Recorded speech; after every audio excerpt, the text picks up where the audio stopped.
এখন আমরা নতুন করে দেখলাম যে ইসলামিক যে দলগুলো রয়েছে এর মধ্যে সুন্নি তারা তো আওয়ামী লীগের সাথে ছিল,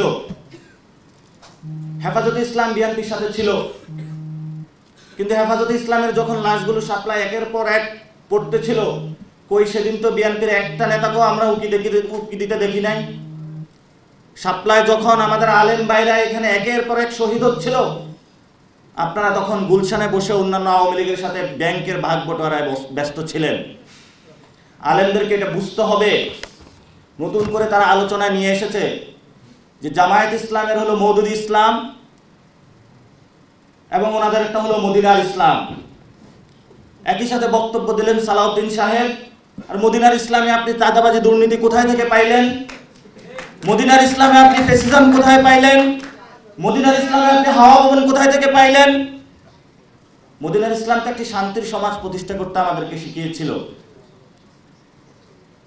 তো মদিনার যদি আপনারা বাংলাদেশে কায়েম করতে চান তাহলে মদিনার সনদটা একটু ভালো করে পড়ে নেবেন, তাহলে জুলাই সনদের রেফারেন্সের কিছু না কিছু পাবেন সেখানে।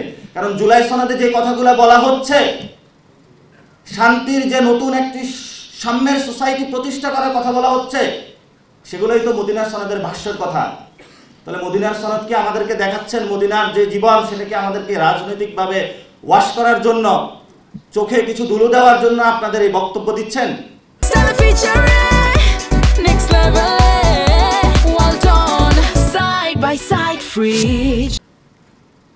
দীর্ঘদিন ধরে জামায়াত ইসলামিক এবং কওমি আন্দোলনে দীর্ঘদিন একটি কথা বলে পড়ে থাকে যে সাহাবীদের মেয়ারে হক বা সত্যের মাপকাঠি। এনসিপি তো সাহাবীদেরকে সত্যের মাপকাঠি জানে, তাহলে হেফাজত এনসিপির সাথে আসুক।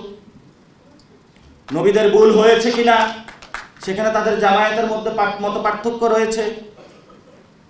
আমরা তো বলি নবীদের ভুল হয় নাই, তাহলে হেফাজত আমাদের সাথে আসুক।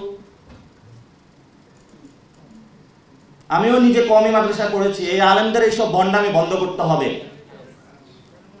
কতগুলা ব্যানার খোলেন ইসলামের নামে আর ইসলামকে বাংলাদেশে অপমানিত করেন।